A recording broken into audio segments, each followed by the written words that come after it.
அல்லாஹ் முடிவெடுத்து விட்டார். யாருக்கு ஆட்சியை கொடுக்க வேண்டும் என்று அல்லாஹ் முடிவெடுத்து விட்டார். முஸ்லிம்களுடைய செயல்கள் நல்லதாக இருந்தால் நல்லவனுடைய கையில் அல்லாஹ் ஆட்சியை கொடுப்பார். முஸ்லிம்களுடைய செயல் கெட்டதாக இருந்தால் கெட்டவனுடைய கையில் அல்லாஹ் ஆட்சியை கொடுப்பார். இதற்கு முன்னால் கெட்டவன் மையத்துகளை எரித்தான். சில நேரம் இனி வரக்கூடிய கெட்டவன் உயிரோடும் எரிக்கலாம். ஆனால் எங்களுடைய செயல்கள் சரியாக இருக்க வேண்டும்.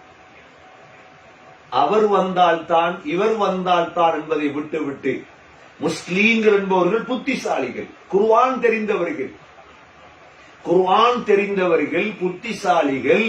எப்பொழுதும் மிம்பர்களிலோ பள்ளிவாசல்களிலோ இவருக்கு வாக்களியுங்கள் அவருக்கு வாக்களியுங்கள் என்று சொல்வதை விட்டுவிட்டு ஹதீஸை ஞாபகப்படுத்த வேண்டும், குர்ஆனை ஞாபகப்படுத்த வேண்டும். அல்லாஹ் சொல்கிறார், அனல்லாஹ், நான் தான் அல்லாஹ், லா இலாஹ இல்லா அன, என்னை தவிர வேறு இலாஹ் இல்லை, மாலிகுல் முலூக், அரசர்களுக்கு அரசன் நான் தான், குலூபுல் முலூக் ஃபி யதி, அரசர்களுடைய உள்ளங்கள் எல்லாம் என் வசம் இருக்கிறது. இன்னல் இபாத இதா அதாஊனி ஹவ்வல்து குலூப முலூகிஹிம் பிர்ரஃபதி வர்ரஹ்மா, நீங்கள் எனது அடியார்கள் எனக்கு கட்டுப்பட்டு நடந்தால் நான் உங்கள் ஆட்சியாளர்களுடைய உள்ளங்களில் இரக்கத்தை போடுவேன்.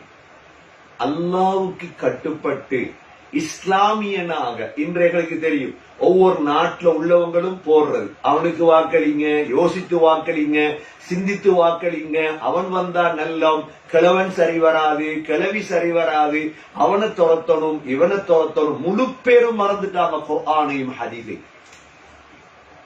மடத்தனமான பேச்சுகள்ல சமூகத்தை இன்று தேவையில்லாத திசையின் பக்கம் அனுப்புற இல்லை.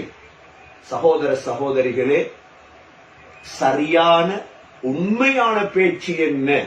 அல்லாஹ்வுக்கு கட்டுப்பட்டு நடந்தால் அல்லாஹ் நல்ல ஆட்சியாளனை கொண்டு வந்து தருவார். அல்லாஹ்வுக்கு மாறு செய்வோமாக இருந்தால், அல்லாஹ்வுக்கு கட்டுப்படவில்லை என்றால் நீங்கள் யாருக்கு வாக்களித்தாலும் பரவாயில்லை, அவனை நீங்கள் முஸ்லிம்கள் எல்லோரும் ஒன்று சேர்ந்து நல்லவன் என்று சொன்னாலும் அல்லாஹ் அவனை கெட்டவனாக ஆக்குவார். அல்லாஹ் இரண்டு விடயம்தான்.